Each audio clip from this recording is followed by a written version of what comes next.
정말 한심합니다. 십자가 위에서 돌아가심으로 반복되어야 할 제사를 한 번에 끝내신 예수를 믿고 구원받았다고 말하는 교인들의 입에서 죄인 소리가 끊이지 않습니다. 예수를 믿고 구원을 받았으면 그에 맞는 신분으로 살아야 하는데 과거의 구태를 답습하고 있으니 한심합니다. 뭐 그럴 수 있다고 생각되긴 하지만 그래도 그건 아닌 것 같습니다. 하나님께서 원하시는 것이 뭘까요? 만날 죄인이라 울고 주를 부르짖고 찬양하고 기도하길 바라실까요? 그들이 입으로 하는 것만 빼면 됩니다. 근데 그러면 다 빼는 거라서 문제죠. 뭐만 있으면 자동적으로 주여 나오는 것도 사실 문제입니다. 그냥 네 삶을 능동적으로 사세요. 다만 예수를 만나기 전, 믿기 전에 살았던 너 중심적인 삶을 벗어 던지고 가난한 자를 위해 살라는 것입니다. 예수를 믿는다는 것은 그런 행위에서 나오는 것이지 교회 가서 예배 참석하고 기도하고 모임하고 11조 낸다고 믿음이 되는 것이 아닙니다. 도대체 예수를 믿는다는 것을 뭘로 알길래 이러는 것일까요? 예수는 살아계신 하나님의 아들이시고 우리의 죄를 대신하여 죽으셨고 한마디로 족가는 소리입니다. 예수를 믿는다는 것은 예수가 한 말을 믿고 실천하는 것입니다. 예수가 한 말이 뭘까요? 회개하라 천국이 가까웠느니라. 마태복음 4장 17절. 천국이 가까웠다는 말은 너희가 죽을 때가 되었다는 소리일까요? 아닙니다. 천국에 대한 것은 후에 다시 자세히 언급하겠으나 결론부터 말하자면 천국은 절대 죽어서 가는 것이 아닙니다. 보다 정확하게 말한다면 죽은 후에 가기도 합니다. 예수를 믿는다는 것은 예수가 한 말, 회개하라 천국이 가까웠다를 믿는 것이죠. 그럼 믿는 것은 뭘까요? 회개입니다. 회개란 하나님의 뜻에서 벗어나 살던 사람이 죄를 뉘우치고 하느님께 돌아가는 행위 또는 죄를 포기하고 거룩한 생활을 가능케 하는 성령의 역사를 수용하는 것이라고 말하지만 이 역시 말과 해석만 거룩하게 하는 행위 중 하나입니다. 간단합니다. 잘못을 뉘우치고 고치는 것이죠. 그럼 여기서 잘못이란 무엇일까요? 하나님께 멀어진 것, 하나님의 뜻대로 살지 않은 것. 이것도 정답은 아닙니다. 왜? 하나님의 뜻대로 산다는 것이 무엇인가라는 질문으로 이어지기 때문이죠. 잘못이란 의외로 간단합니다. 밥모퉁이 곡식을 남기지 않은 삶입니다. 너희 땅에 곡물을 벨 때에 밥모퉁이까지 다 베지 말고 떨어진 것을 줍지 말고 그것을 가난한 자와 거류민을 위해 남겨두라. 나는 너희 하나님 여호와이니라. 레위기 23장 22절. 어떤 교회 장로가 가난한 학생들에게 장학금을 전달했습니다. 그리고 관례대로 함께 기념사진도 찍습니다. 이것이 밥모퉁이 곡식을 남기는 행위일까요? 아닙니다. 오른손이 한 일을 모두 알게 했습니다. 레위기 말씀은 누가 가져가건 신경 쓰지 말라는 것입니다. 그런데 대다수의 사람들은 장학금을 나눠주는 장로처럼 행동합니다. 잘한 일이지만 하나님의 뜻과는 다릅니다. 하라는 대로 하면 되는데 자기의 생각이 들어가 있는 것이죠. 대체 사진은 왜 찍는 건지 모르겠네요. 나 이런 사람이야. 자랑하고 싶어서겠죠. 그래서 하나님의 뜻과 다르다는 겁니다. 가난한 자와 거류민을 위해 자신의 것을 남겨두라는 것. 이것이 하나님의 뜻대로 사는 것입니다. 교회 열심히 다니고 11조 내고 기도하고 적당히 교회 일하고 좋은 일하고 착하게 사는 것이 하나님께서 원하시는 삶이 아닙니다. 사실 하나님이 원하는 것의 교회적인 삶은 전혀 고려사항이 아닙니다. 예수 당시에 회개가 필요 없는 사람이 존재했을까요? 있다고 봅니다.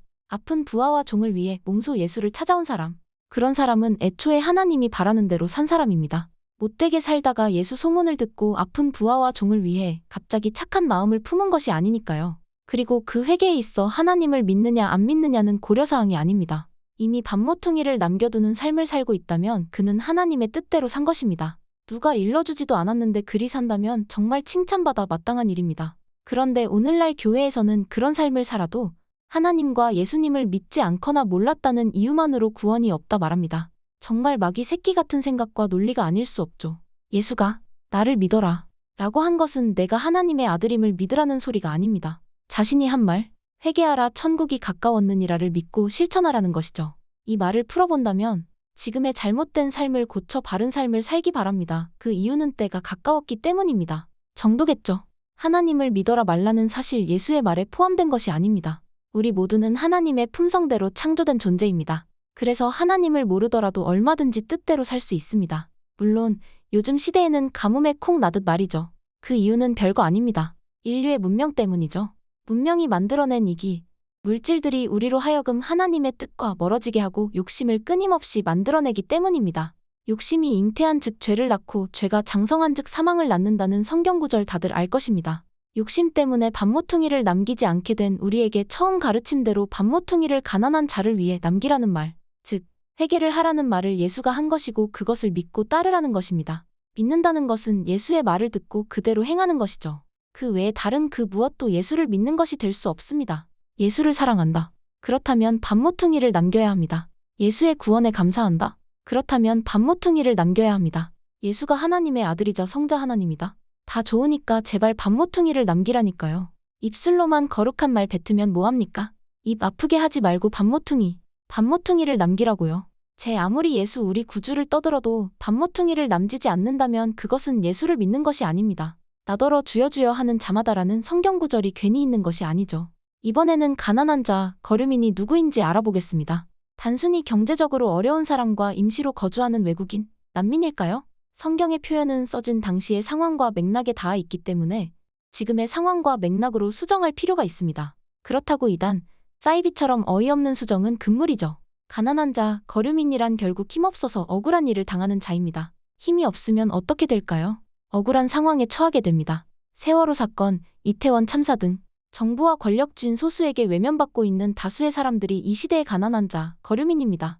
여러분, 가장 사악한 말이 뭔지 아나요? 세월호 지긋지긋해, 지들 때문에 전 국민이 피해봤다고 이젠 그만할 때도 된 거 아니야. 정말 사단의 말이 아닐 수 없습니다. 7번에 7번을 70번을 해도 부족합니다. 적어도 그리스도인이라면 국가적 참사로 고통을 겪는 이에게 그들의 입에서 이제 그만해도 된다라는 말이 나오더라도 그들과 함께 해야 합니다. 그게 그리스도인입니다. 그런데 지긋지긋하다는 말이 그리스도인의 입에서 나온다. 그건 그리스도인이 아니라 양의 탈을 쓴 늑대도 아닌 벌레 새끼입니다. 모든 것은 하나로 귀결됩니다. 천국으로 가는 문은 길이 좁고 협착하여 찾는 이가 적다. 예수의 말을 철석같이 믿고 회개한 사람들이 많다면 예수가 다시 오지 않아도 됩니다. 천국이 안 와도 되죠. 그 자체가 하나님의 뜻대로 사는 세상, 즉 천국이니까요. 그러나 예수가 다시 와야 하고 천국이 이 땅 가운데 임해야 하는 이유는 회개하는 자가 극히 적기 때문입니다. 생각해보세요. 지금 스스로를 기독교인이라고 하는 사람들이 앞서 언급한 방식의 회개에 땅모퉁이를 남기는 삶을 살고 있다면 이 땅은 얼마나 풍요롭고 평화로울까요? 그리스도인이라는 다수의 사람들이 회개를 해서 하나님의 뜻대로 산다면 그게 천국입니다. 그런데 어떤 장로 새끼는 서울시를 하나님께 봉헌한다고 하지를 않나? 어떤 목사 새끼는 하나님 까불면 죽는다고 하지를 않나? 그런데도 뭔지 모르고 아멘하는 놈들은 뭔지. 어떤 여사는 구약을 다 외운다고 하지를 않나? 지랄년병도 이런 지랄년병이 없습니다. 이놈의 여사는 정말 나댑니다. 심장병 어린이와 꼭 사진을 찍어야 그 아이의 심장수술을 할 수 있는 것인가요? 얘가 잘못되었군요. 여사는 전공이 샤머니즘이니 그리스도인이 아니죠. 여사는 어떤 스님이 돌아가시니 엄청 울더군요. 진짜 눈물을 흘려야 할 곳은 그곳이 아니라 이태원인데 말이죠. 많은 기독교인이 여사와 같은 모습을 하고 있습니다. 쓸데없이 성형수술에 시술하고 예쁜 척, 좋은 일 하는 척. 본심은 이태원이 아닌 소신공양이라고 포장한 어느 승려 앞에서 눈물을 흘리는 모습에서 드러납니다. 교회에 가서 거룩한 기도하고 거룩한 모습을 보이지만 다른 6일이 개차반이라면 그게 여사하고 다를 게 뭐 있겠습니까? 그리스도인에게 묻습니다. 당신들은 예수가 한 말을 얼마나 지키고 있나요? 다시 말해서 회개했나요? 회개란 죄를 지었습니다. 용서해주세요가 아닙니다. 잘못을 깨닫고 더 이상 그런 잘못을 하지 않는 삶으로 바꾸는 것입니다. 아직도 어떤 장로가 자신의 회사 직원에게 최저임금만 주고 있다면 군소리하지 말고 더 주시기 바랍니다. 최저임금이 급여의 기준이 아니라 하나님의 말씀이 기준이어야 합니다. 부하 직원에게 폭언해놓고 교회에 와서 거룩한 채 하는 놈들이 얼마나 많습니까? 내 새끼 좋은 대학 보내기 위해서 불법적인 짓도 하고 새벽기도 세게 하는 놈들이 얼마나 많습니까? 대학은 실력대로 가는 것이지 하나님께 기도 세게 한다고 갈 수 있는 것이 아닙니다. 젊은 사역자에게 쥐꼬리만한 급여 주면서 하나님의 일을 한다 뭐다 정신승리로 포장하지 마세요. 그거야말로 젊음을 착취하는 것입니다. 하나님이 그렇게 인색하고 가난한 분이십니까? 당신은 진정한 회개를 했습니까? 진정한 회개를 하지 않았다는 것은 예수를 진정으로 받아들이지 않았다는 뜻입니다. 그런 자들에게 성령이 함께할까요? 악령이 함께하겠죠.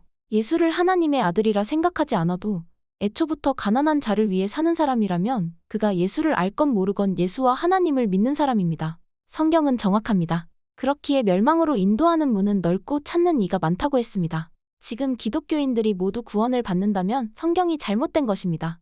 왜 성경을 그렇게 많이 보고도 그 간단한 것 하나 깨닫지 못하는지 정말 모르겠습니다. 예수를 믿느냐 안 믿느냐는 삶의 태도에서 알 수 있습니다. 정리하겠습니다. 진짜 예수의 가르침대로 회개한 사람은 극히 드뭅니다. 그저 예수 믿는다며 거룩한 채 하는 사람들이 득실거릴 뿐입니다. 정말 소름 끼칩니다. 감히 회개도 하지 않았으면서 구원받았다라고 말하다니. 구원은 그렇게 값싼 것이 아닙니다. 진짜 회개를 한 사람이라면 물질 만능주의, 자본주의 세상에서 공산주의로 살아야 합니다. 최소한 공산주의 흉내라도 내야겠죠. 하지만 내 것은 내 것이잖아요. 1조 가진 사람이 매달 100만 원씩 기부한다면 그게 착한 일입니까? 아니면 생색내기입니까? 그건 회개가 아닙니다. 1조 가진 사람이 회개를 했다면 1조를 모두 내놓아도 하나님께서 다시 채워주신다는 것을 알게 됩니다. 그런데 고작 생색내기 하고 나서 자신의 1조에 1조를 더해주기를 바라잖아요. 그게 마귀 새끼인 것입니다. 자식이 공부 안 하는데 좋은 대학 가길 바라며 기도 세게 하는 놈들도 마귀 새끼입니다. 지 새끼가 실력이 없어도 좋은 대학 들어간다면 실력 있는 누군가가 떨어졌다는 소리니까요. 그런 걸 기도해주는 정신나간 목사들도 독사 새끼입니다. 회개란 안 나가던 교회를 열심히 나가고 하지 않던 요상한 방언을 한다고 11조 등등의 헌금을 열심히 내는 행동에서 드러나는 것이 아닙니다. 종교적 행위는 절대 회개의 열매가 아닙니다. 그러니 착각하면서 사는 그리스도인 여러분, 복음을 전하네 뭐하네 깝치지 말고 본인부터 제대로 된 회개하시기 바랍니다. 교회 안 나가고 절에 다니더라도 평생 김밥 팔아서 모은 돈을 사회에 기부하시는 할머니가 하나님이 보시기에 좋은 행동을 한 사람입니다. 그리고 그런 분들이 진짜 그리스도인입니다.